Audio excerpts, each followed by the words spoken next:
obrigado pela história, Pai amado, da igreja. Amado Deus, em nome do Senhor Jesus te pedimos. Amém, meu Deus. Amém.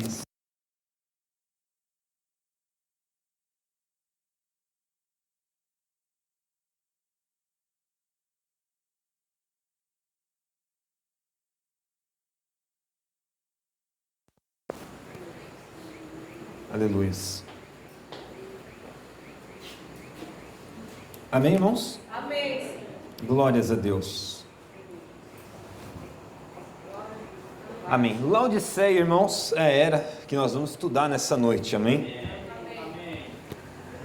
Laodiceia, ela tem o início em 1906, por mais ou menos por volta deste ano, né? O significado de Laodiceia é direito dos povos, ou justiça do povo, ou governo do povo. Amém? Laodiceia, esse é o significado dela. A cidade em si, a cidade histórica de Laodiceia, ela era uma das cidades mais importantes da região da Ásia Menor, porque ela era um centro financeiro, aliás, era um caminho para mercadores. Qualquer pessoa que iria, por exemplo, para Éfeso, que iria para a Síria, que saía da Europa, que iria para a Ásia, qualquer pessoa viajante passava por Laodiceia. E por conta disso, Laodiceia ela era um polo, uma das cidades mais importantes. Além disso, né, ela foi construída no Vale de Lico. Ela tinha uma grande produção de lã fina e negra por conta das ovelhas que haviam na cidade. As ovelhas ali, elas tinham a sua lã negra. Então, Laodiceia produzia essas lãs, né? Por conta disso, Laodiceia, a lã que ela produzia, ser negra, escura, por outro lado era fina. Por isso que também Jesus, ele fala nessa carta, que ela era nua, porque a lã era tão fina que transparecia o corpo das pessoas que vestiam a lã, a roupa que era feita na cidade. E essa lã, ela era muito conhecida tanto pelo governo, pelo Império Romano, pelas regiões, né? Inclusive Diocleciano, o imperador romano, cita lã, as vestes negras dessa cidade, né? Que estava sob proteção do Império Romano. Essa cidade, ela por si, ela era muito rica. Houve um terremoto por volta do ano 60 depois de Cristo, e essa cidade ela foi reconstruída sem o auxílio do governo romano, sem que o Império Romano enviasse ajuda de custo financeiro para reconstruir a cidade, né? Isso demonstra quão rica aquela cidade ela era. Amém?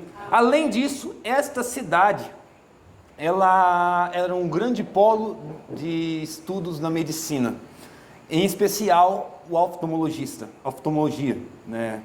Dentre essa cidade havia vários médicos que saíram dessa área, desse ramo. Por exemplo, Demosteno de Filareto, que ele mesmo fez uma obra chamada Oftalmo, que era uma obra falando sobre os recursos da oftalmologia que era estudado na cidade de Laodiceia. Por isso, Jesus ainda faz a menção sobre colírio para os olhos, que é o que faz falta na era de Laodiceia, fazendo também menção à cidade de Laodiceia, que tinha esse estudo da oftalmologia. A cidade de Laodiceia, ela é diferente, por exemplo, de Herápolis, cidade ali próxima, que produzia, né, que tinha tinha água quente, ou Colossos, que tinha águas frias, né? A água de Laodiceia, ela recebia água de Herápolis, e quando saía de Herápolis, saía quente, só que quando passava pelos dutos, chegava em Laodiceia morna. Por isso que em Laodiceia havia muitas pessoas que sentiam ânsias de vômitos, enfermidades. Além disso, quando a água chegava em Laodiceia, ela já chegava, não chegava pura, não chegava já um pouco já suja pelo caminho. E por isso que em Laodiceia havia tanques para lavar a água, para purificar a água. No entanto, além dessa impureza, a água já chegava sem sais minerais, e por isso produzia essa ânsia de vômito nas pessoas. Jesus, quando ele fala sobre essa era, também ele fala sobre essa carta, né, sobre a carta de Laodiceia. Ele fala que ele também sentiria ânsias de vômito por essa cidade, por essa era, porque não era nem quente e nem fria, né? Não era nem Herápolis e nem era Colossos, nem era quente nem fria. Amém? Além dessa cidade, havia um grande culto a Zeus, que era conhecido como o pai de todos. Isso faz menção a esta era de Laodiceia, porque Laodiceia é onde todos os sistemas religiosos se tornaram uma coisa só, né? Pai de todos, era chamado pai de todos os deuses, era assim que Zeus era chamado. Todos os deuses da mitologia grega ou romana vinham desse pai de todos. Na mitologia grega era Zeus, na mitologia romana Júpiter, né? E então isso tem um sinal claro na era de Laodiceia, que todas as religiões caminhariam para uma única direção. Amém? Aleluia, Senhor.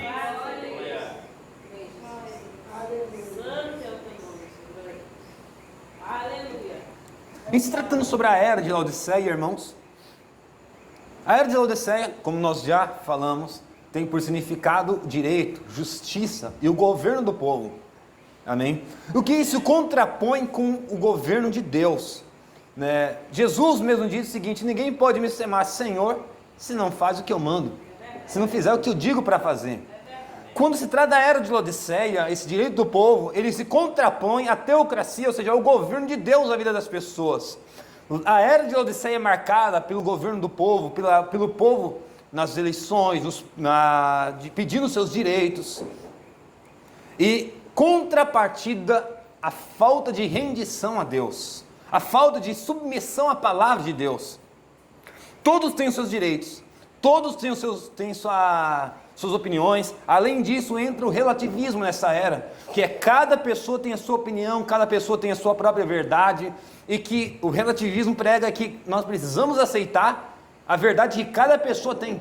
Só que isso vai na direção contrária à palavra de Deus, porque a palavra de Deus diz que só há uma verdade. Amém?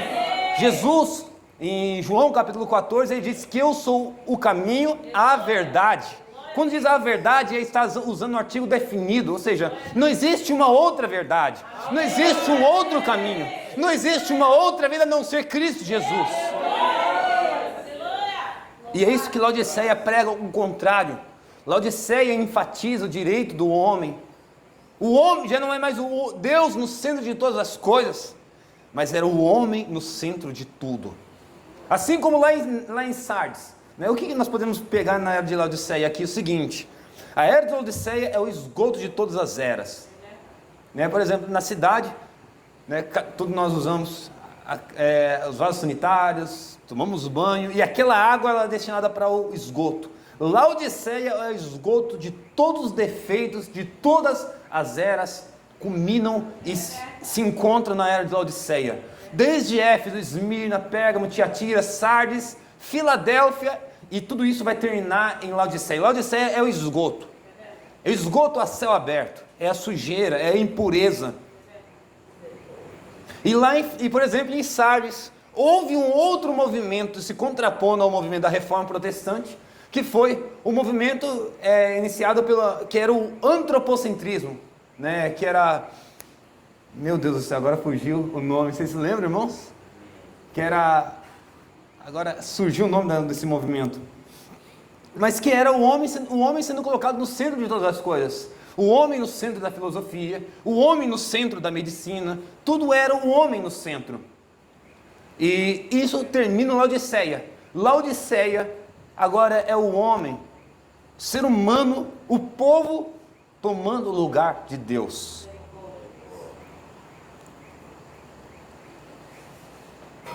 Até mesmo no movimento religioso, as pessoas elas enfatizam, cada igreja tem o seu ponto de vista, cada igreja tem o seu modo de ensinar, e precisamos respeitar os modos de cada igreja. Mas e aonde entra a palavra? Aonde que entra a palavra de Deus nos ensinos bíblicos? Porque nós não vamos encontrar vida fora da palavra. A única coisa que nos trará a vida e que nos vai direcionar até Deus é a palavra de Deus. O salmista Davi ele foi bem claro nisso ao dizer que lâmpada para os meus pés e luz para o meu caminho é a tua palavra, Senhor. Qual que é o oposto de luz? Trevas. A ausência da palavra produz trevas. A ausência da palavra, irmãos. E o que é trevas? Trevas, você não consegue ver nada. Trevas, se você apaga a luz, você não consegue saber onde está o seu guarda-roupa, onde está a sua cama. Se tem um fio no meio do caminho, você sai do seu quarto e vai para a cozinha para beber água, tem um fio no meio do caminho, se você não vê aquilo, se você não está com a luz acesa, ou com no mínimo uma lanterna do seu celular acesa, você tropeça num fio, você bate a cabeça na parede, você bate de frente com a mesa na cozinha, você bate de frente com as cadeiras, porque as trevas impedem com que você veja. Impede que você veja o que está na sua frente. E o que a única coisa que pode iluminar os nossos caminhos, iluminar nossas veredas, iluminar nossos passos, é a palavra de Deus. Por isso que Pedro, por exemplo, ele sabia muito bem que não havia um outro lugar para ele ir, a não ser estar com Cristo, porque em Cristo ele encontrava as palavras de vida eterna. As palavras que não alimentavam meramente o conhecimento, mas alimentavam a alma. E é isso que a palavra de Deus, ela é para o cristão. A palavra de Deus para o cristão, ela é a luz para o coração. Ela ilumina o entendimento, ela ilumina o coração, ela ilumina a alma do homem. Ela traz sentido para a vida.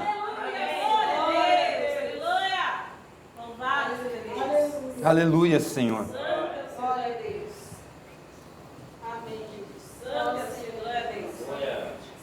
E esta era, irmãos, ela vive da luz de Filadélfia. Filadélfia foi a igreja que evangelizou, a igreja apostólica, a igreja que atravessou rios, atravessou mares, a igreja que atravessou terras. Quando chega em Laodiceia, na verdade no final de Filadélfia, no ano de 1900, antes da virada do século, Charles Parham, junto com algum grupo de pessoas, eles se reúnem para fazer orações numa casa. Eles alugaram uma casa chamada Mansão de Pedra, para que eles pudessem se reunir para orar, oração, jejum, consagração, estudo da palavra de Deus, para que buscaram o movimento, o poder de Deus para o novo século que viria.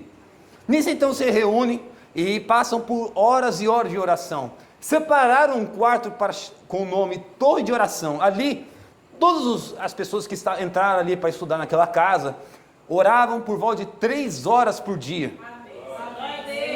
Nisso então, eles buscaram, ali eles faziam estudos das mais diversas maneiras, faziam estudos, tantos estudos bíblicos, pegavam um tema, por exemplo, conversão. Então, todos aqueles jovens, todas as pessoas se reuniam, estudavam a palavra de Deus e num determinado dia, eles se reuniam para apresentar aquilo que eles haviam estudado sobre conversão. Quando eles decidiam estudar a palavra de Deus, por exemplo, sobre o batismo, cada um deles oravam, liam a palavra, e todos eles apresentavam num dia marcado o estudo sobre o batismo, sobre conversão, sobre vários demais assuntos. Charles Parham, ele ficou conhecido como o pai do pentecostalismo. Como também, ele cria no batismo em nome do Senhor Jesus. Ele foi o primeiro a pregar sobre as sementes da serpente biológica. Ele também era um ferrenho lutador contra o nicolaísmo. Lembrando que a igreja já estava se desvinculando do nicolaísmo desde Filadélfia. Nesta era, quando quando termina a era de Filadélfia, a igreja ainda era ferrenha contra o nicolaísmo, contra o sistema religioso, Então, no final do ano de 1900, Charles Parham, ele vai se ausentar.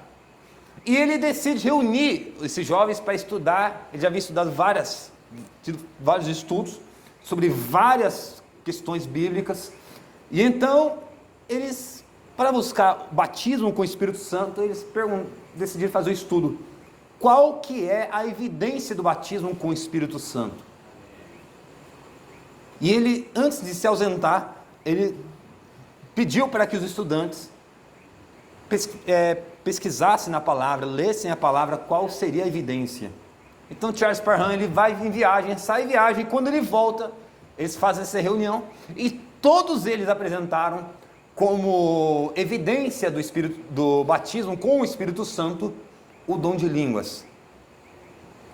E esta era a evidência que todos acreditavam. Quando o Espírito Santo descesse, a evidência do Espírito Santo seria que todo mundo falaria em línguas estranhas. Nisso então, eles começaram a buscar incessantemente por esse batismo com o Espírito Santo. E o que se encontrou no coração de toda daqueles grupos reunidos era uma sede insaciável por Deus. Uma sede por orar, uma sede de buscar a Deus. Nisso então, quando chega no dia 1º de janeiro de 1901, que é o dia que marca a virada do século, né? O século ele vira em 1901 e não em 1900. Ali na virada do século XIX para o século XX, ali então, Agnes Osman, todos eles estavam em oração naquele dia. Então Agnes Osman, ela sente um desejo no seu coração de que Charles Parham impusesse as suas mãos sobre a cabeça dela. No que então Charles Parham coloca suas mãos sobre Agnes Osman, ela sente como se um rio de águas vivas começa a descer sobre ela. Agnes Osman começa a falar em línguas. Falar em línguas de maneira como eles nunca haviam visto acontecer até então. Charles Parham, falando sobre aquele acontecimento, ele fala que Agnes começa a falar em línguas e durante 3 dias ela ficou impossibilitada de falar o inglês novamente. Ela falou o chinês, falou o finlandês, falou várias outras línguas, inclusive alunos de outras nações que estavam ali falaram que ela estava falando as suas línguas natais, a língua deles, não ela, né? Eles ouviram ela falar na sua língua natal, e aquilo durante 3 dias ela ficou impossibilitada de falar o inglês novamente. Quando então aquilo começou a tomar várias proporções, Charles Parham sentiu a mesma evidência, outros estudantes começaram a sentir a mesma evidência, e dali eles começaram a sair para pregar aquele evangelho, aquele poder em vários lugares, e eles chamaram aquele movimento de fé apostólica. Eles não aplicaram a placa como fé apostólica, eles chamaram aquilo de movimento, porque eles eram contra o movimento sistemático do nicolaísmo. Então eles saíram, só que esse movimento fé apostólica, a descida desse Espírito Santo, a maneira como eles começaram a pregar não havia sido aceita pela população. As igrejas não aceitaram, né? Havia um grande empecilho ainda daquele movimento se espalhar por toda a nação.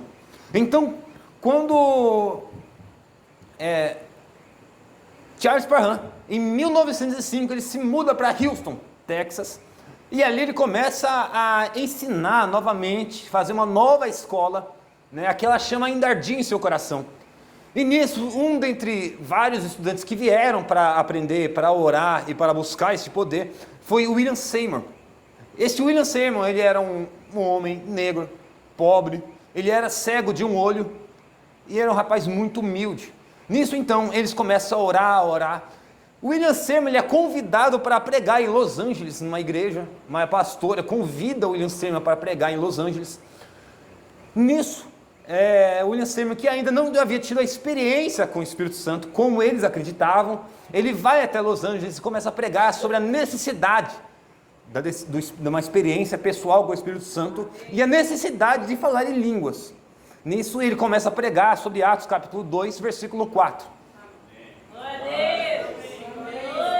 Só que então quando William Seymour começa a pregar sobre a necessidade de uma evidência espiritual, de uma evidência do Espírito Santo, a pastora então, ela rejeita a necessidade disso, ela rejeita esse ensinamento, e no segundo dia, William Seymour teria sede de cultos ali naquela igreja, em Los Angeles. Quando foi no segundo dia de culto, quando William Seymour chega na porta da igreja, a porta da igreja está trancada, fechada. E ele recebe a notícia então que eles não teriam culto novamente. No que então, William Seymour se reúne na casa de alguns dos irmãos que ouviram aquela mensagem e receberam aquela palavra. Então eles começam a buscar novamente naquela casa. Começam a buscar o Espírito Santo, até que então o Espírito Santo ele desce sobre eles novamente na rua Azusa. E aquilo começa a tomar grandes proporções naquele lugar. E ali a rua Azusa, chamada a Missão Azusa, naquele dia, sabe, as pessoas não conseguiam entender o que estava acontecendo. Jornais, jornalistas, não conseguiam entender o que estava acontecendo. O Espírito Santo, ele começou a formar algo como se fosse uma cerca espiritual ao redor daquele templo, daquele lugar. Cerca de 2, 3 quarteirões da onde o Espírito Santo havia descido, as pessoas começavam a cair de joelhos, se arrependendo dos seus pecados. O Espírito Santo, a cerca de 2, 3 quarteirões, o Espírito Santo começava a mover na vida das pessoas, começava a confrontar o pecado, começava a fazer com que as pessoas, elas revisassem a sua vida, fizessem um autoexame, e ali caía sobre si, pessoas vinham em lágrimas, ali pessoas vinham até o altar, era o Espírito Santo fazendo um apelo, não havia necessidade de um pregador fazer o apelo no altar, o próprio Espírito Santo fazia o apelo e as pessoas vinham até o altar para confessar seus pecados, para se arrepender dos seus pecados. Ali, irmãos, vários missionários saíram daquele movimento da Rua Azusa. Havia grande perseguição da imprensa, eles não entendiam o que estava acontecendo, eles não compreendiam a proporção daquilo, mas a igreja ela estava firme. Eles estavam determinantes em levar aquele evangelho, porque eles sabiam que aquele evangelho, aquele poder, precisava ser propagado pelos Estados Unidos e por todo o mundo.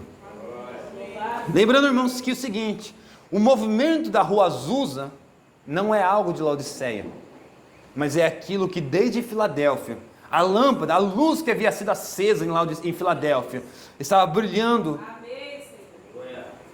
O Espírito Santo que desceu no início de Laodiceia, em 1906, aquilo ainda era a chama de homens que haviam vivido em oração, havia propagado o evangelho ao redor do mundo, que viviam no amor de Deus, no amor fraternal, ainda em Filadélfia.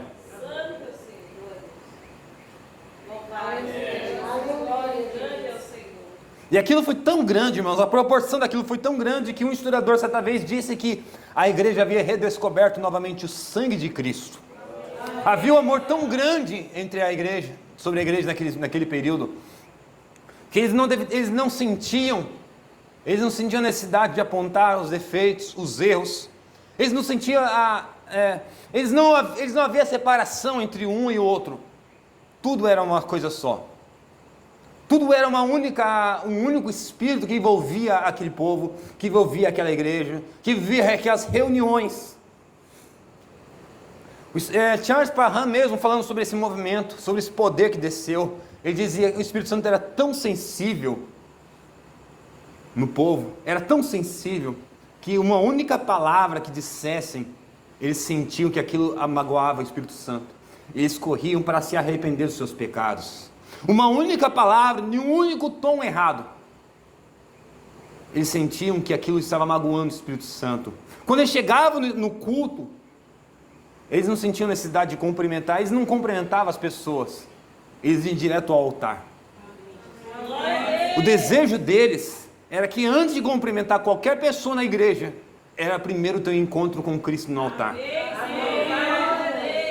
Este era o desejo, este era o sentimento que eles tinham. A atmosfera era tão grande no ambiente, a atmosfera era tão grande que ninguém ousava dizer uma palavra contrária ao Espírito Santo, sem que o Espírito Santo dirigisse a pessoa. Ali era um quebrantamento total. As pessoas vinham até a presença do Senhor, vinham até a presença de Deus para se quebrantarem em lágrimas, vinham até a presença de Cristo para confessar os seus erros, para buscar uma restauração, para buscar um renovo, para buscar o poder de Deus. Havia uma grande sede por santidade na igreja. A santidade, o desejo de se desprender do mundo, o desejo de se desprender das coisas terrenas, das ambições do mundo, dos prazeres terrenos, e cada vez mais se apegar a Cristo, cada vez mais se apegar à palavra, se apegar ao Espírito de Cristo. Nisso então, irmãos, William Seymour, ele é colocado como, ele é colocado como líder nominal na igreja, na missão Azusa, lá em Los Angeles. Neste mesmo momento, um homem chamado Simpson, A.B. Simpson, ele era pastor da igreja Aliança Cristã e Missionária. Ele ouve falar do que estava acontecendo em Los Angeles. E então ele também, ele acreditava que precisava ir para Los Angeles para receber essa experiência. No entanto, ele começa a buscar ali mesmo a presença de Cristo, começa a buscar essa experiência com Cristo na sua própria igreja. Nisso então, o Espírito Santo, quando ele desce em 1907, na sua própria congregação, as igrejas começam a clamar ao Senhor em voz alta. A igreja começa a adorar. Um desses jovens, por exemplo, eles começaram a ficar, levantou as suas mãos para o alto, e durante 1 hora ele começou a glorificar a Deus com as suas mãos para o alto. Quando as suas mãos ele desce, depois de 1 hora, as suas mãos repousam sobre as 2 esposas de pastores que estavam ali. Quando as suas mãos repousam sobre elas, elas começam a falar em línguas estranhas, começa a profetizar, começa a orar, começa a falar em outras línguas. Nisso então, esse pastor Simpson, ele vê aquele movimento, só que ele vai numa direção contrária. Ele rejeita que as línguas estranhas era a evidência do Espírito Santo. Ele rejeita isso. E isso ficou conhecido como uma posição da aliança. E isso foi um erro.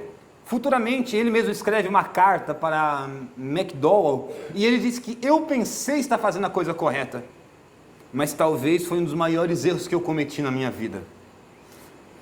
Aquele posicionamento daquele pastor Simpson, talvez seria o centro da igreja apostólica naquele momento, porque a igreja está sempre buscando os dons, sempre acreditando que a língua em si era a evidência do Espírito Santo, e ali ele poderia ter trazido o centro naquilo. Nós sabemos que o dom de línguas não é evidência, ele é uma manifestação do Espírito Santo. A evidência do Espírito Santo é a transformação de vida, é uma transformação de caráter. Isso independente das emoções, independente da sensação, né? E o pastor Simpson, né, ele poderia ter trazido o centro nisso.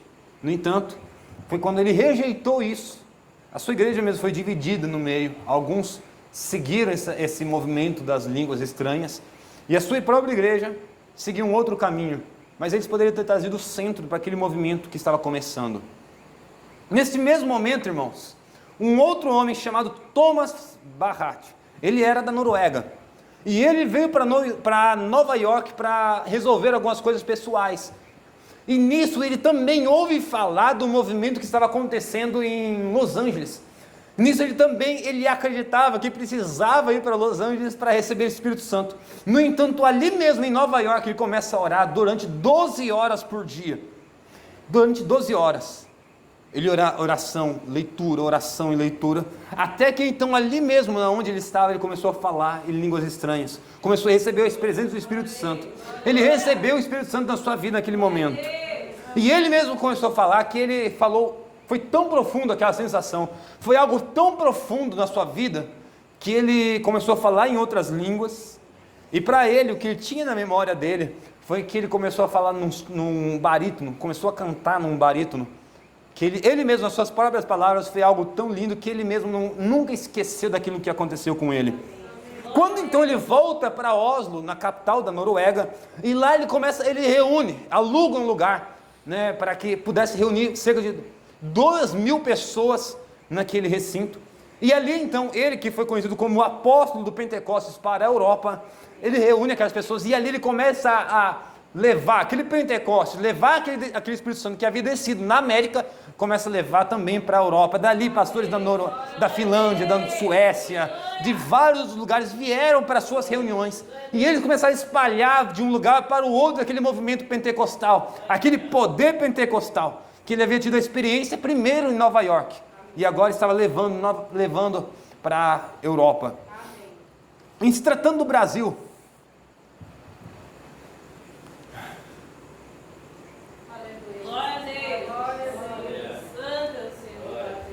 dois pregadores suecos, Daniel Berg e Gunnar Wingren, eles receberam a promessa lá nos Estados Unidos de que eles seriam enviados como apóstolos para levar aquele poder para um lugar chamado Pará, que eles não conheciam onde era. Então, quando eles pesquisaram onde era, descobriram que era no Brasil. Então, eles mesmos eles entraram no navio, vieram num navio de terceira classe, vieram para as Américas, para o Brasil, chegaram em Belém. Algum deles, Daniel Berg, veio ao seu próprio custo, começou a trabalhar, e Gunnar Wingren, ele vivia somente da obra e das ofertas que as pessoas davam para ele, né, que a igreja dava, como também do auxílio que vinha dos Estados Unidos. Eles começaram a pregar nas igrejas batistas, só que a maneira como eles começaram a pregar, eles começaram a trazer divisões. Para muitas pessoas, para algumas pessoas, aquilo era um espírito de divisão que estava acontecendo na igreja. Outros viam como Deus separando o trigo do joio. O certo é que quando ambos vieram para pregar, vieram de maneira proselitista, pregar de maneira proselitista nas igrejas. E aquilo trouxe divisões. Nisso, então, eles foram expulsos da igreja, das igrejas batistas. E nisso, então, porque as igrejas diziam que eles estavam trazendo desordens para a igreja, desordens para o culto. E então eles vão para uma casa com 13 pessoas que ouviram o evangelho que estava sendo pregado e começaram a orar e buscar ao Senhor. Amém. Nisso então, Celina Albuquerque, ela estava nessa reunião, estava junto com eles, ouvindo falar do que havia acontecido nos Estados Unidos, a experiência espiritual com o Espírito Santo. Então ela volta para casa no dia 2 de junho de 1911 e ela começa a buscar na sua casa essa evidência, esse Espírito Santo na vida dela. E ela começa a orar, e quando por volta da 1h da madrugada, ela sente o Espírito Santo descer sobre a sua casa, descer sobre a sua vida, e durante cerca de 2-3 horas, ela começa a falar em outras línguas, profetizar na sua casa. E a experiência que ela teve foi a mesma que outros tiveram, como rios descendo sobre a sua vida, descendo sobre a sua cabeça. Nisso então ali, dá-se início à missão Fé Apostólica no Brasil. Aquele foi o ponto inicial. A primeira pessoa que foi batizada com o Espírito Santo no Brasil foi Celina Albuquerque. Nisso então ali foi o início da Fé Apostólica no Brasil. E aquilo continuou durante 6-7 anos. Até que então em 1918 foi fundada então a Igreja Assembleia de Deus. Né? Como muitas pessoas acreditam que a Igreja Assembleia foi fundada em 1910, 1911, na verdade ela foi fundada em 1918. Até então a igreja ela era conhecida como a Fé Apostólica. Ela não tinha placa, não tinha sistema religioso, ela era uma missão. Ele estava ali por uma missão, basicamente isso, para propagar o Evangelho, para trazer aquele poder pentecostal que estava iniciando naquele período. Esse era o desejo deles, esta era a missão da igreja, essa era a missão de cada homem levantado na igreja. Eles não tinham o objetivo de formar um sistema religioso. Até que então, em 1918, Daniel Berg, junto com Gunnar Wingren, eles estavam numa estação de metrô e eles reuniram junto com os membros que estavam ali junto com eles e começaram a discutir sobre a necessidade de criação de um CNPJ.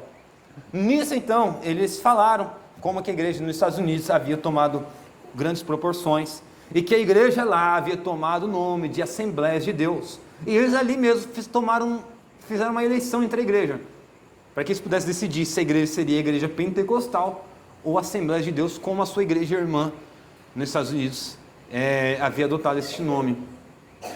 Nisso então, a igreja, eles aceitam o nome aqui no Brasil de Igreja Assembleia de Deus. E ali então, 18 de janeiro de 1918, a Igreja Assembleia de Deus foi fundada com este nome. Amém? Amém. Aleluia, Senhor.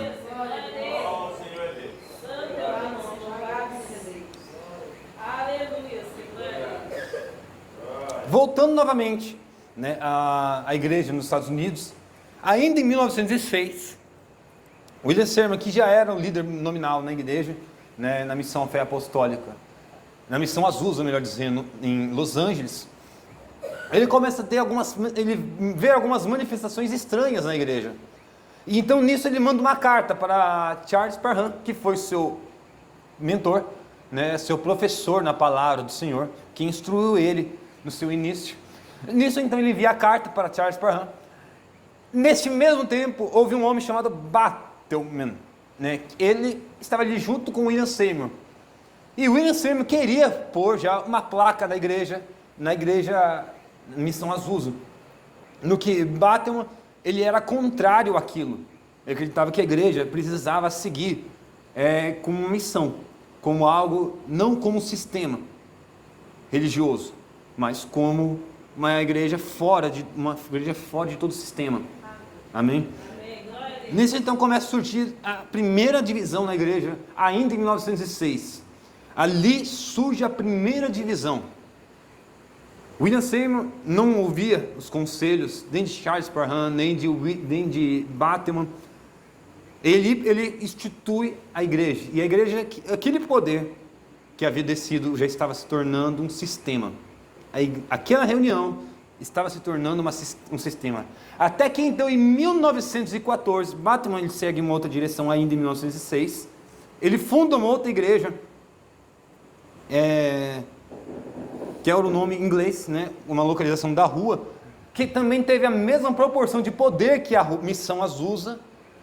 Só que então em 1914, a igreja então ela se organiza, ela se torna um sistema religioso nos Estados Unidos. E ali então eles adotam o nome de Assembleias de Deus. E ali então eles fazem uma reunião, cerca de 200 a 300 pastores de várias nações, de vários lugares, e eles começam a colocar, mudar, a partir de ali, começa a mudar a forma batismal. A igreja em si, quando o Espírito Santo desceu, eles batizavam em nome do Senhor Jesus. Com o passar do tempo, do sistema religioso, eles começaram a mudar a forma batismal e batizar em nome, em títulos de Pai, Filho e Espírito Santo. Da mesma maneira, a igreja que antigamente acreditava que havia somente um Deus, com o passar do tempo, começou a se organizar, com o passar da organização, eles começaram a acreditar na Trindade, né? No Pai, no Deus Pai, Deus Filho, Deus Espírito Santo. E isso, irmãos, mesmo que em 1913 houvesse uma profecia no meio da igreja de que o único batismo era em nome do Senhor Jesus, eles seguiram com as suas mudanças. Nesse mesmo momento houve uma divisão na igreja de Assembleias, e nisso surgiu a igreja Assembleia de Deus Independente, como também a igreja Unidas, também nos Estados Unidos, que foi divisões que surgiram na igreja, como batismos, a Sagrada Trindade, de várias divisões que havia entre elas. E essa divisão começou a tomar grandes proporções entre uma e outra, de maneira que uma não aceitava, pregava contra a outra, e a outra pregava contra essa.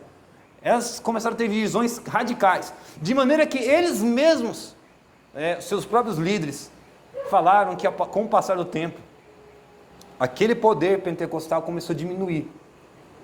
Chegou em 1930, 1940, eles diziam que as manifestações do Espírito Santo estavam escassas. O poder pentecostal de cura, de libertação, começou a diminuir no meio da igreja. Começou a diminuir. Glória a Deus, glória. Glória a Deus. Salve o Senhor. Aleluia. De maneira, irmãos, que até mesmo eles, os próprios líderes, os fundadores das igrejas, eles começaram a dizer que erraram miseravelmente o Evangelho. Erraram o Evangelho por cerca de 93%. Aquilo que era o mover pentecostal, aquilo que era a descida do Espírito Santo, aquilo que unia as raças. Vocês sabem, por exemplo, ali por volta de 1800, foi banido a escravidão. Mas ainda assim, negros ficavam de um lado, brancos de outro. Havia shopping só para negros, lugares só para brancos. Mas quando o Espírito Santo desceu, as diferenças raciais foram todas desfeitas. Ali o amor de Deus era tão grande no meio do povo, que não importava a cor da pele, não importava de onde a pessoa era, se a pessoa era rica, se era pobre, não importava se a pessoa, a classe social dela, não importava nada. Quando eles se reuniam para buscar ao Senhor, quando eles se reuniam para adorar ao Senhor, ali estava todo mundo chorando junto, estava todo mundo buscando ao Senhor em lágrimas juntos. Todo mundo se era para terminar o culto, um abraçava o outro, não importando se a pessoa estava suja, se a pessoa tinha tomado banho ou não, não importava se a pessoa, quem que a pessoa ela era, se tinha escovado os dentes ou não. Ali eles abraçavam, porque o amor de Deus havia descido de uma tal forma sobre eles, que não havia divisões, não havia mudança, não havia nada entre eles, nada. No entanto, conforme foi passando o tempo, a adoração não era mais a mesma, o louvor não era mais o mesmo, as orações não eram mais as mesmas, as manifestações do Espírito Santo não eram mais as mesmas. A adoração se tornou uma adoração rasa, os cultos se tornaram frios, formais. Então, quando aconteceu a Segunda Guerra Mundial, eles vendo todos os acontecimentos, vendo todas as manifestações, tudo aquilo que havia acontecido, houve um espírito de temor na igreja, novamente. Houve espírito de temor e um desejo por Deus. Vendo toda a escassez de dons, toda a escassez da verdadeira adoração, eles começaram a buscar ao Senhor novamente. Então, em 1947, George Houghton, ele funda a escola bíblica Sharon, em 1947. E nisso, então, eles começam a buscar ao Senhor, vendo tudo aqui, isso, esse movimento, dentre vários irmãos, dentre vários, em várias regiões dos Estados Unidos, eles começam novamente a buscar o Espírito Santo, começam a buscar novamente o mover do Espírito Santo nas suas vidas, o mover do Espírito Santo nas igrejas, nas congregações. Nisso, então, em 11 de fevereiro de 1948,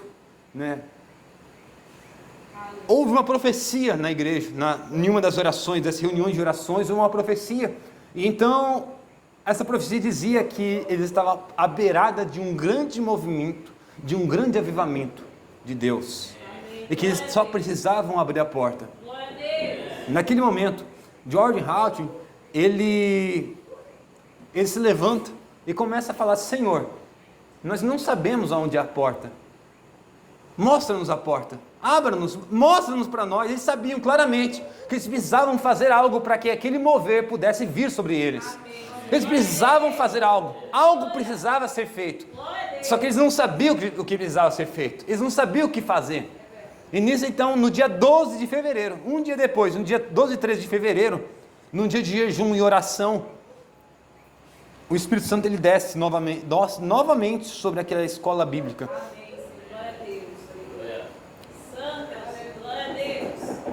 E os dias que antecederam aquela descida do Espírito Santo foi que as palavras deles eram que a presença de Deus era tão grande, o desejo por Deus era tão grande, o desejo de orar era tão grande, que eles sentiam o desejo de ler a palavra, pegavam a Bíblia para ler, mas algo impelia eles novamente para voltar à oração.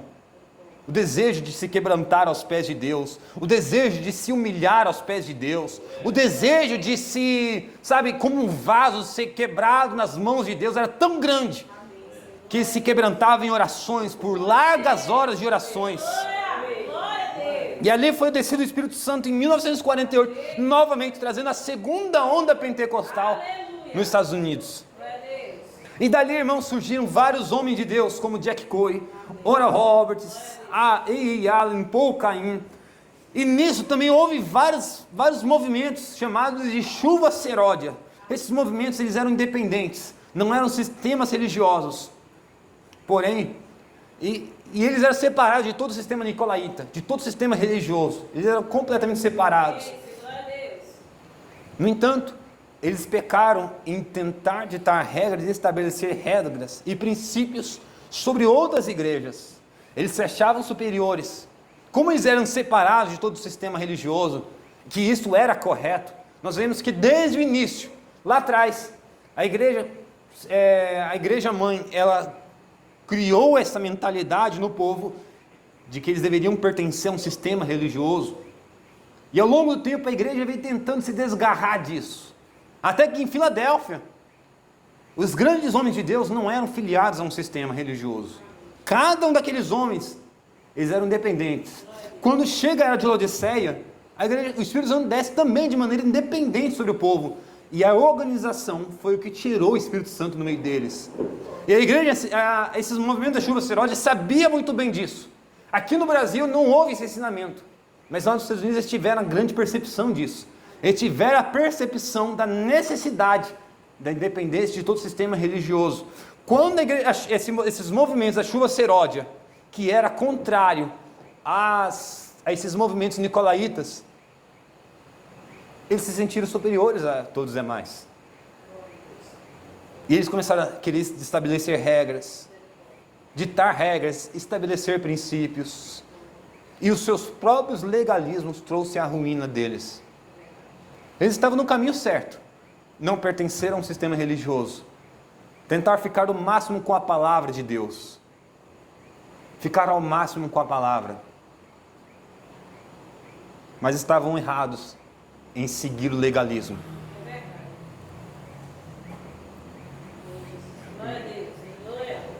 E essa segunda onda, irmãos, trouxe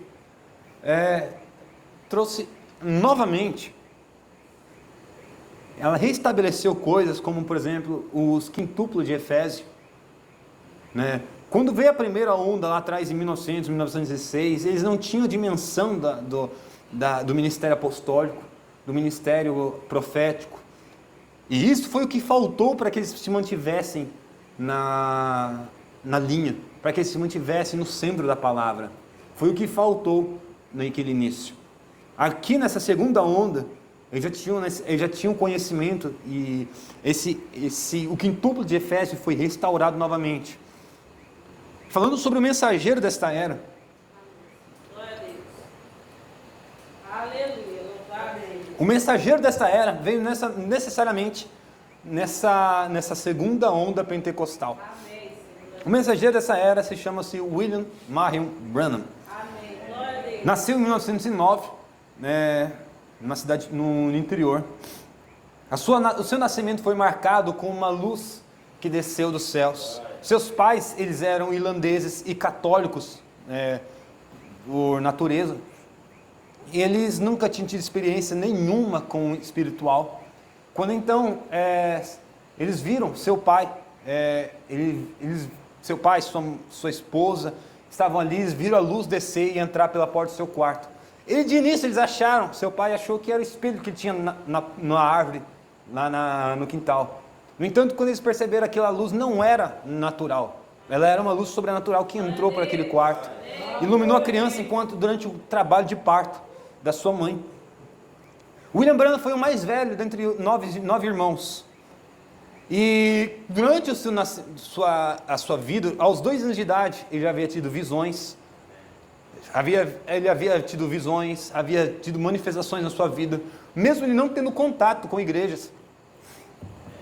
Ele havia, por exemplo, seu pai, quando teve uma briga, ele foi embora para uma cidade chamada Jeffersonville. E eles nunca sabiam sobre isso, indiano. Eles nunca haviam falado de um lugar como esse. Quando então, William Branham, quando pequeno, ele perguntou para sua mãe, aonde fica Jeffersonville, Indiana? E ela fala, esse lugar não existe, meu filho. Ele disse, não, que eu soube que um amigo meu disse que nós iríamos morar lá. Pouco tempo depois, seu pai envia uma carta, dizendo que eles estavam nessa cidade, e que ele havia conseguido um trabalho, e que eles precisavam se mudar para lá. Com o passar do tempo, quando ele tinha 7, 8 anos de idade, ele estava voltando com um balde para casa. Ele ia pegar água no rio, para levar para casa, para sua mãe lavar roupa, fazer comida. Nisso então ele ouve um redemoinho chacoalhando as árvores, e uma voz diz da árvore, nunca bebas, nunca fumes, nunca corrompa o seu corpo, porque eu tenho uma obra para ti quando se tornares mais velho. E esta voz ela repetiu por várias vezes. Certa vez ele estava no barco com seu pai fabricava bebida clandestina, uísque clandestino, e ali seu pai começou a oferecer bebida para ele. Um amigo que estava junto com ele naquele barco começou a oferecer bebida para ele também. E William Branham rejeitou aquilo. E nisso então, o amigo do seu pai começou a dizer: rapaz, você criou um marica. Quantos sabem o que é um marica? Um afeminado. Uma mulherzinha. Nisso então, William Branham se sente revoltado com aquilo. E ele disse: olha, quer saber, me dá esse litro de uísque.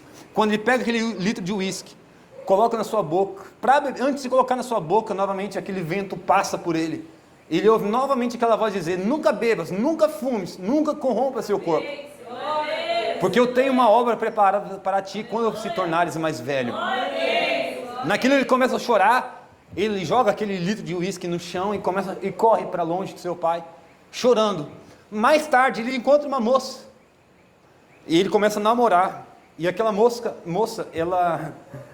eles saem um dia para comer o lanche, e junto com os amigos dele, e ela oferece um cigarro para ele, e ele rejeita aquele cigarro. Então ela começa a dizer: William Branham, se por acaso você é um marica? E ele, revoltado novamente, ele disse: quer saber, me dá esse cigarro. Quando ele vai colocar aquele cigarro na sua boca, novamente aquele vento passa por ele, e ele ouve novamente aquela voz dizer: nunca bebas, nunca fumes, nunca corrompe seu corpo, porque eu tenho uma obra preparada para ti quando se tornares mais velho. Nisso então ele joga aquele cigarro no chão e sai correndo e vai embora. E aquilo, irmãos, acontece na sua vida. Quando então, em 1933, ele está batizando as pessoas no Rio Ohio. Quando ele está batizando a 17ª pessoa, uma luz, o céu se abre e uma luz desce do céu. Perdão, irmãos. E uma luz desce dos céus. Daquela luz, ao redor do Rio Ohio, havia várias pessoas ali, porque eles haviam visto, o seu ministério já estava tomando algumas proporções na cidade, algumas curas, algumas coisas, e ali havia as pessoas de algumas igrejas para zombar dele, para tirar sarro, e outros estavam ali por curiosidade. Quando então eles veem aquela luz descer do céu, e uma voz daquela luz, e segundo uma mulher chamada Anna Schrader, eu não sei se estou pronunciando correto, tá, irmãos? A luz, a voz que saiu daquela luz dizia: tu dentre muitos anunciará, precursará a segunda vinda de Cristo. Amém.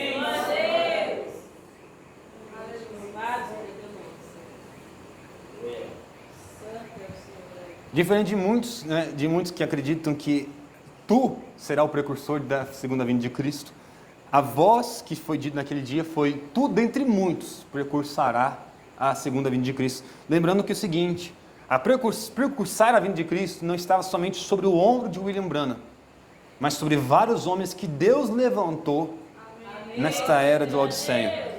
Amém? E nisso então William Branham ele tem uma série de visões, 7 visões para ser mais preciso. A primeira visão falava de um homem que ele se levantaria na Itália, chamado Mussolini, e ele invadiria a Etiópia, e aquela nação cairia aos seus pés. Porém, com o passar do tempo, ele mesmo teria um triste fim, que o seu próprio povo se revoltaria contra ele. E isso aconteceu após o final da Segunda Guerra Mundial. Antes do final da Segunda Guerra Mundial, Mussolini ele tenta fugir da Itália e então o povo mesmo toma ele e sua esposa, ele matam ali mesmo a cacetadas, batendo nele, levam ele para a praça pública em Roma e começa a apedrejar o seu corpo já morto, desfigurar ele. E depois tiraram ele do topo e esquartejaram ele e colocaram cada parte do corpo dele em uma região da cidade. Hitler foi a segunda visão. Um austríaco surgiria na Alemanha ele traria o mundo à guerra. E que ele também viu a linha de Siegfried. E ali os americanos teriam uma batalha dura, difícil. E Hitler teria um fim misterioso, o que também aconteceu. A terceira visão seria o seguinte: 3 ismos se levantariam no mundo: fascismo, nazismo e comunismo. E que o comunismo ele engoliria nazismo e o fascismo, ele sobressairia aos demais. E a visão, no final da visão diria: olhe para a Rússia, olhe para o rei do norte, observe a Rússia. Isso também aconteceu. Também aconteceu a quarta visão, que seria o avanço científico. E nisso, o mundo científico seria, a ciência evoluiria, e nisso ele também viu um carro bolha, né? E aquele carro bolha não seria controlado por mãos humanas. Aquele carro bolha ele seria como se fosse algo como um piloto automático, o que nós também já vemos hoje acontecendo. A quinta visão seria o problema moral dos Estados Unidos, desta era, não só nos Estados Unidos, como também na era de Laodiceia. E ele viu, né, dentre várias coisas, uma mulher que estava completamente nua. A roupa dela era somente 2 folhas tampando seus seios e a parte de baixo. Isso nós já estamos vendo acontecendo na nação, no mundo, na verdade, né? Como também a sexta visão que ele viu era de uma mulher tomando poder nos Estados Unidos. E ele não sabia, ela era uma mulher, uma bela mulher. Ele não sabia se aquilo poderia ser uma mulher se tornando presidenta ou a Igreja Católica tomando seu poder nos Estados Unidos, governando o povo. E aquela mulher, ela governaria a nação, o povo estaria debaixo do seu domínio. Essa seria a sexta visão. E a sétima visão foi quando ele olhou para trás, ele viu os Estados Unidos, todos os Estados Unidos, somente em ruínas e crateras. Completamente em ruínas e crateras. E essa visão ainda não aconteceu. Amém?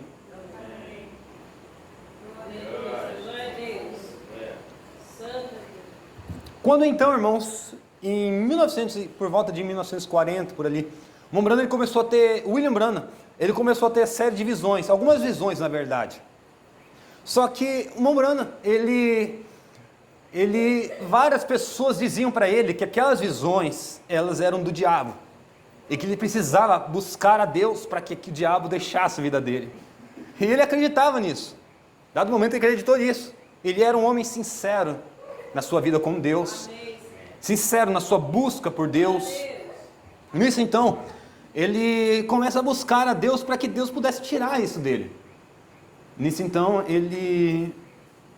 certa vez ele estava caminhando por um bosque com alguns irmãos e um terremoto tomou aquele bosque. E os irmãos olharam, eles começaram a seguir em diante. Quando eles olharam para trás, William Branham estava de joelho, estava chorando.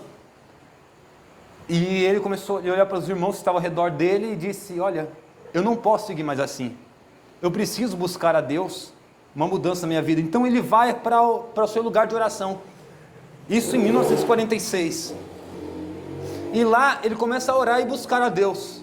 E ele até disse para sua esposa naquela ocasião que ele ia lá e nunca mais voltaria até que Deus respondesse a sua oração.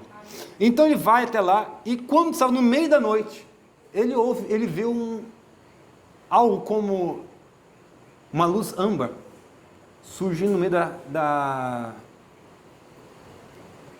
tenda. Ele vê um homem caminhando ali naquela tenda. E aquele homem, ele aparece para ele dizendo que ele seria levantado para pregar a reis e monarcas. E que ele teria um ministério especial.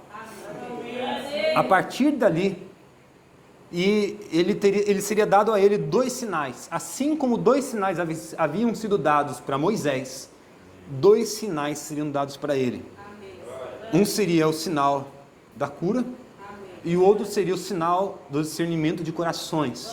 Que ele saberia as enfermidades das pessoas, saberia as coisas que aconteciam na vida das pessoas, sem que elas dissessem para ele. Nisso então, a vida de William Branham começa a tomar vá a outras proporções. Ele começa a fazer cultos em tendas, começa a fazer cultos em outras nações. Quando ele vai para a África, 500 mil pessoas aceitam a Cristo numa pregação dele na África do Sul. Em 1950, quando está na plataforma, ele estava ali sendo desafiado por um outro homem, falando que o ministério dele era falso. E esse homem chama o William Branham na frente da plataforma. E quando ele sobe ali para falar sobre a sua vida, ele falou que ele não tinha nada para falar. E as pessoas começaram a tirar várias fotos dele. E uma das fotos foi tirada, uma coluna de fogo foi tirada sobre a sua cabeça, no auditório em Houston, Texas. E ali aquela foto foi tirada. O FBI foi chamado para investigar aquela foto. Quem estava à frente daquela investigação foi George Lass, um dos homens à frente do FBI. E quando ele começa a investigar aquela foto por vários ângulos, o próprio FBI constata que aquela foto, aquele sinal não era algo produzido pela câmera, é algo sobrenatural. Quando então ele volta, George Lass mesmo olha para William Branham, se encontra com ele e disse: William Branham, o senhor vai morrer, mas enquanto houver uma civilização, o mundo conhecerá esta foto, conhecerá o seu ministério. Quem era o William Branham? Todos os relatos mostram, e eu não estou falando meramente de pessoas que leem as mensagens, mas pessoas que viveram com o William Branham, historiadores, críticos, pessoas que conviveram com ele, todos diziam que William Branham era um homem humilde. Tão humilde que ninguém sentia inveja das suas conquistas. Ele era um homem tão humilde que não importa quem você era, não importa quem é a pessoa que estava diante dele, ele fazia aquela pessoa se sentir importante. Ele fazia aquela pessoa se sentir importante. Não é à toa que passagens da vida dele, experiências da vida dele, às vezes mendigos que estavam sentados na calçada, cego, às vezes havia multidão ao redor dele, ele saía do meio da multidão e ia até os mendigos orar, e os mendigos cegos tinham sua visão novamente restaurada. No meio das reuniões havia pessoas ele fazia fila de oração e tinha cartões, cada pessoa era representada. Ali às vezes chegava uma mulher no meio da chuva, sem capa de chuva, pulando no meio dos seguranças. Ele tinha visão em cima do púlpito e chamava ela para vir até a frente, passando na frente de várias pessoas. Orava e o seu filho que estava morto foi ressuscitado, isso no México. A vida de William Branham foi mais marcada e assim, uma verdade, irmãos, cristã. Um homem, se ele impressiona mais pelo púlpito do que pela vida fora do púlpito, ele não tem muito o que oferecer. William Branham, ele era desse jeito. Não desse jeito, a vida dele impressionava mais fora do púlpito do que em cima do púlpito. Em cima do púlpito havia curas, libertações, havia dons, manifestações extraordinárias. Segundo historiadores, próprios historiadores falavam o seguinte, que se colocasse todos os homens, Jack Coe, Allen, vários homens que foram levantados por Deus naquela época, numa balança, colocados ele de um lado, eles não davam o peso do ministério de William Branham, pela presença do Espírito Santo na vida dele. Como também o dom residente que havia na vida dele. O dom que havia nele de discernir as intenções do coração, discernir as pessoas, era tão grande, que às vezes ele chegava na sala, certa vez perguntava para ele: William Branham, como que funciona esse dom? Ele falava: tão simples como eu estou vendo você aqui. Ele falava assim: é como se eu estivesse em cima do muro, eu levantasse, eu olhasse, eu podia ver o que eu quisesse. Quando eu me cansava, eu simplesmente voltava no estado normal, e eu voltava a começar, estar na vida cotidiana normalmente. Então é como se ele simplesmente subisse para olhar em cima do muro e voltasse. Era algo que, se ele chegasse numa sala e tivesse 10 pessoas, ele sabia o que aquelas 10 pessoas aconteceu com ela no período da manhã, o que elas iam almoçar, para onde elas iriam, da onde elas vinham, O que elas estavam passando, se elas estavam enfermas, se elas não estavam, Glória a Deus. simplesmente por estar no mesmo lugar que elas. Aleluia. Louvado seja Deus. Por exemplo, certa vez, esqueci o nome do homem, seu genro, George Smith, né? George Smith. Ele estava querendo casar com a filha do Mombrana, e o Mombrana falou assim: olha, você não vai casar com a minha filha enquanto você não receber o Espírito Santo. Nisso, certa vez, ele estava num lugar, ele estava junto com outros irmãos, e quando ele estava ali, eles estavam batizando, e de repente eles oraram, e o céu se abriu, e o Espírito Santo começou a descer sobre as pessoas que estavam sendo batizadas. Naquele momento ele levantou suas mãos e disse: Senhor, e eu? De repente uma faísca daquela luz veio e atingiu ele. Ele sentiu algo tão profundo na sua vida. Naquele momento ele começou a ficar tão feliz. Quando ele voltou para casa, ele pegou seu telefone, ligou para o Mombrana. Ele disse: Mombrana, você não sabe o que aconteceu? Ele disse: eu sei, você recebeu o Espírito Santo. Lá de onde ele sabia o que estava acontecendo no outro lado. Essa era a vida dele. Mas principalmente, vou dizer, irmãos, o que mais impressiona na vida do irmão Branham era a vida dele fora do púlpito. Glória a Deus. É quem ele era fora do púlpito. Aleluia. Em casa, no trabalho, com as pessoas. Vou dizer, não importava quem era a pessoa, se a pessoa era pobre, mendiga, ele dava a atenção para aquelas pessoas. Ele dava atenção, dava o amor. Não é à toa que várias vezes, às vezes havia bêbados que ele conhecia. É certo que a gente não vai fazer isso sempre, né, irmãos? Mas às vezes havia pessoas bêbadas que ele chegava, às vezes estava bêbado na rua e levava para casa para dormir na sua cama, quando ele ainda era solteiro. Ele levava a pessoa para dormir dentro de casa. Ele era uma pessoa que tratava todos iguais. Amém? Não era arrogante, não era presunçoso, não era orgulhoso. Todas as pessoas se sentiam felizes com as conquistas deles. Glória a Deus. E ele faleceu em 1965. Amém? As eras da igreja, irmãos, durante todas as eras, nunca ninguém teve a real noção e a proporção das eras da igreja. As eras da igreja foi um ensino que começou a ser ensinado somente na era de Laodiceia. Começou a ser propagado somente na era de Laodiceia. E isso tem um motivo. Tem um motivo. Porque a era de Laodiceia é a era de olhar para trás. Laodiceia nunca teve nunca teve nada de se chamar de sua. Tudo o que aconteceu na era de Laodiceia foi um resultado da era de Filadélfia.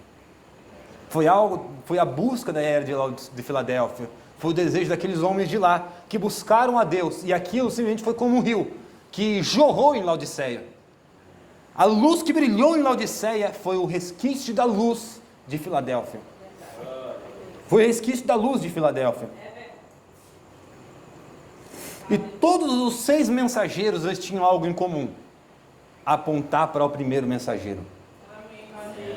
Todos eles tinham algo em comum. Você olha, por exemplo, para Irineu dizia: olha, nós precisamos olhar para o princípio. Precisamos olhar para o passado, olhar para os pais apostólicos. Você pega, por exemplo, para Irineu Martim, a mesma coisa. A igreja estava entrando na era fria, a era de Pérgamo. O que Martim fazia? Precisamos olhar para o poder pentecostal lá atrás, precisamos voltar para a palavra. Columba, a mesma coisa. Olha, não fique com o sistema, olhe para a palavra, tenha a palavra nas suas casas. Veio Martim Lutero, só a escritura, não precisa de mais nada, é a palavra de Deus. Precisamos voltar às fontes. Você olha, por exemplo, para João Wesley, a mesma coisa. Precisamos olhar para o passado, olhar para a palavra. Você olha e a mensagem na era de Laodiceia é a mesma de todas as outras. Precisamos olhar para o passado, olhar para o princípio, olhar para a base. É como uma casa. Se a casa foi construída errada, precisamos destruir ela e reconstruir novamente. Precisamos restaurá-la novamente. Se você olha para o fundamento e diz: não, o fundamento não está condizendo com a casa. O fundamento não está condizendo. Aonde é quarto aonde deveria ser quarto é cozinha, aonde a cozinha está sendo sala, aonde está sendo o banheiro está sendo a despensa, se o fundamento não condiz com a casa precisa ser destruída e refeita novamente. Porque o fundamento está lá atrás. O fundamento foi o que Paulo fez.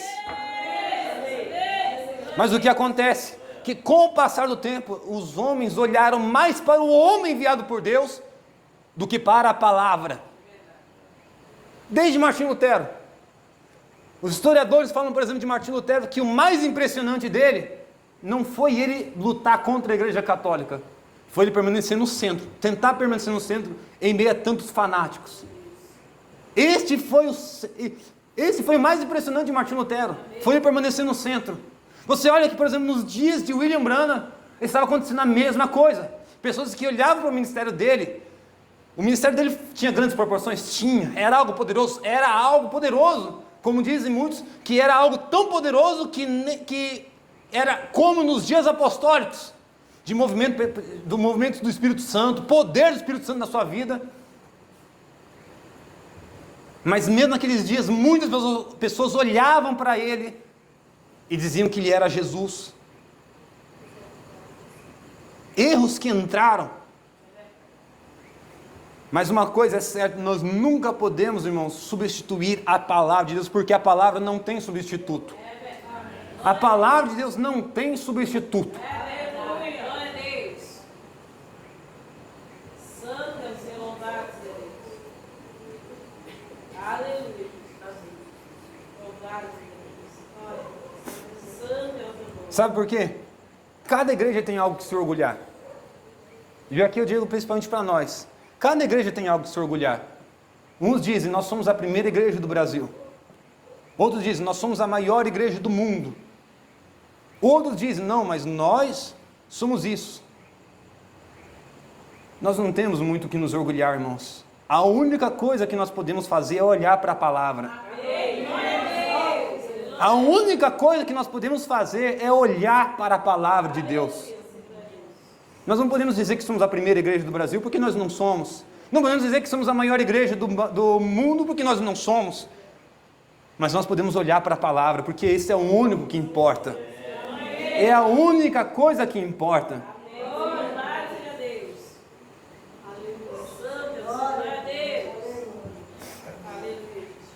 Só para encerrar, irmãos, falando sobre as 3 ondas que houve nesta era de Laodiceia.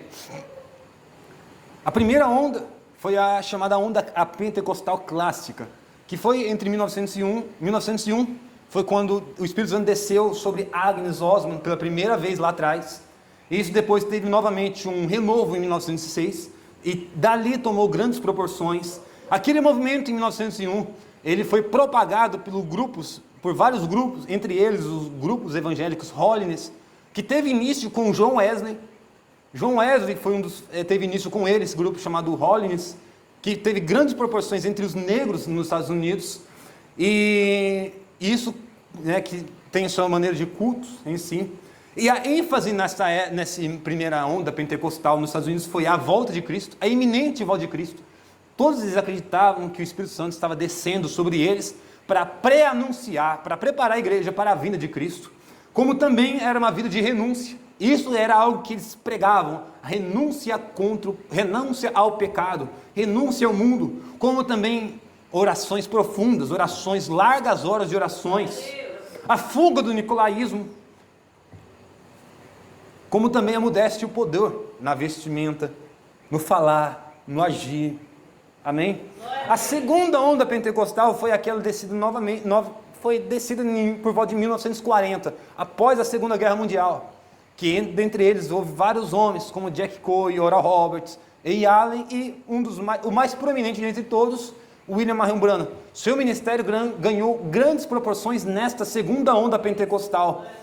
Nesta onda, a ênfase foi a mesma que a anterior, com adendo, com adendo de dons extraordinários nessa segunda onda pentecostal. Vários dons novos foram distribuídos na igreja, em todo o corpo de Cristo. E a terceira onda, que é conhecida como a neopentecostal, aqui já teve grandes proporções de cultos de tenda, cultos televisivos, megas igrejas, mega cultos televisivos, só que começou a ter algumas sensações que não eram conhecidas como bíblicas, como, por exemplo, quedas no espírito, risos no espírito, uivos no espírito, como também o apelo à prosperidade financeira. E aqui essa de todas as ondas pentecostais foi a menos bíblica. Foi a que desvirtuou o povo da palavra de Deus necessariamente. Por quê? Porque eles não davam ênfase à santidade, não davam ênfase ao ensino bíblico. Pelo contrário, as pessoas eram chamadas à igreja e havia apelos financeiros, apelos ao altar para as pessoas ofertarem coisas na igreja. No Brasil foi a mesma coisa. No Brasil houve 3 ondas também. A primeira onda teve o início com Luiz Franciscon, que trouxe para o Brasil a Congregação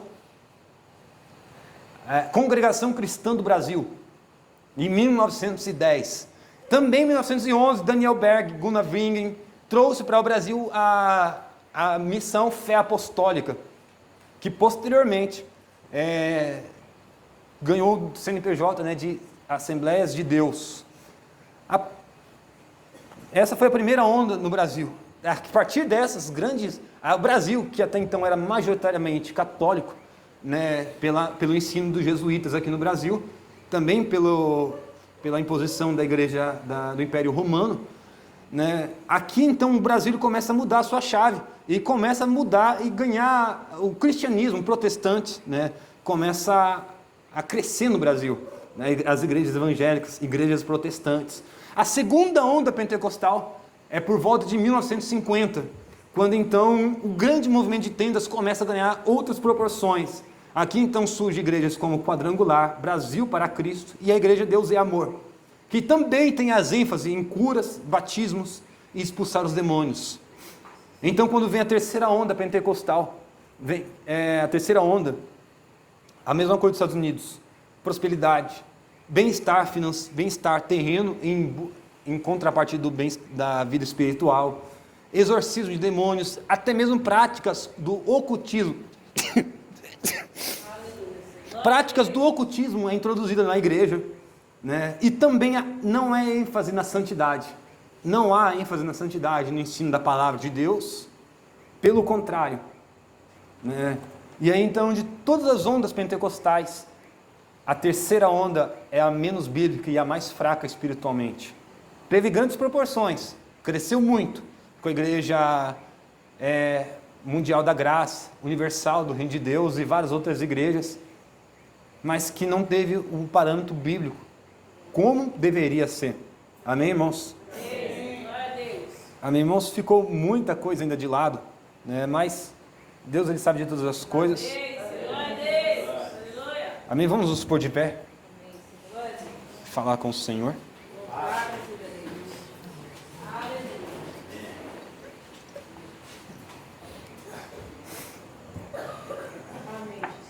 Soberano Deus e Pai Celestial,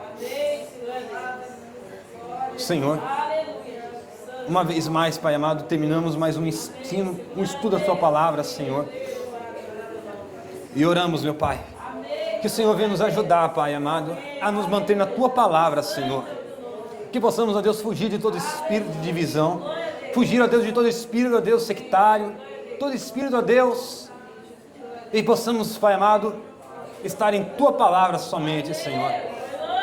Como o Senhor termina, Pai amado, falando na era de Laodiceia. Quem tem ouvidos, ouça o que o Espírito diz às igrejas. Senhor, ensina-nos a ouvir a Tua voz, Pai. Ensina-nos, ó Deus, a ser dirigidos pelo Teu Espírito Santo. Ensina-nos, ó Deus, a caminhar pelas Tuas veredas. Pai amado, quando o Espírito falar conosco, que possamos, ó Deus, atender ao Teu chamado, Senhor. Ensina-nos, ó Deus, em nome do Senhor Jesus Cristo. Amém, meu Deus. Amém, Senhor.